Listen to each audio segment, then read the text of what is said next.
एक छोटे से गांव में रमेश नाम का एक चालक व्यापारी रहता था जो अपने तेज दिमाग के लिए जाना जाता था। एक दिन रमेश को एक राज भरी चिट्ठी मिली जो कह रही थी कि गांव में कहीं छुपा हुआ खजाना है। चिट्ठी में लिखा था कि उस खजाने को ढूंढने के लिए कुछ क्लूज है, लेकिन हर क्लू के साथ एक वार्निंग भी है। सिर्फ समझदार और ईमानदार लोग हाय सफल हो सकते हैं। खजाना पाने के लिए उत्सुक रमेश ने अपनी तलाश शुरू की। पहला क्लू उससे एक पुराने बनियन के पेड़ के पास ले गया। जब उसने पेड़ के जड़ों के नीचे खोजना शुरू किया, तब उसने एक पठार पर लिखा हुआ पहेली पाई। गांव के दिल में जहां चांदनी नाचती है, बूढ़े व्यक्ति की समझ को ढूंढो। रमेश को एक्साइटेड लगने लगा और उसने गांव के बूढ़े पहेली भरे सेज को ढूंढना शुरू किया।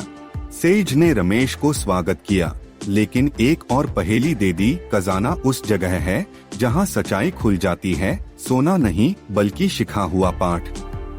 रमेश पहेली से परेशान था, लेकिन सेज के कहने पर उसने गांव के स्कूल की तरफ रुख किया। वहां उसने बच्चों को एक नाटक करते देखा जो ईमानदारी और सच्चाई के बारे में था। हेडमास्टर ने देखा कि रमेश क्यूरियस है और उससे नाटक में शामिल होने को कहा और ज्यादा क्लूज देने का प्रॉमिस किया। रमेश जब नाटक की प्रैक्टिस कर रहा था तो उसने सुना कि बच्चे एक छुपी हुई जगह के बारे में बात कर रहे हैं जो स्कूल के लाइब्रेरी में है। रमेश ने सोचा ये क्लू हो सकता है और रात को लाइब्रेरी में चुपके से गया। लेकिन उसके हैरानी की बात ये थी कि वहाँ पहले से ही कुछ गांव वेल जो भी इस राज को ढूंढ रहे थे। सभी लोग खजाने की तलाश में थे। अगली सुबह रमेश वापस सेज के पास गया, जिन्होंने बताया कि खजाना सोना या गहने नहीं बल्कि इस हंट के दौरान जो सबक सीखने को मिला है। रमेश को समझ आया कि ये ट्रेजर हंट एक कैरेक्टर टेस्ट थी। उसने अपने रास्ते से भटककर सच्चाई को नजरअंदाज किया था और असली प्राइज वो रिस्पेक्ट और ऑनेस्टी थी जो उसने ओवरलुक की थी।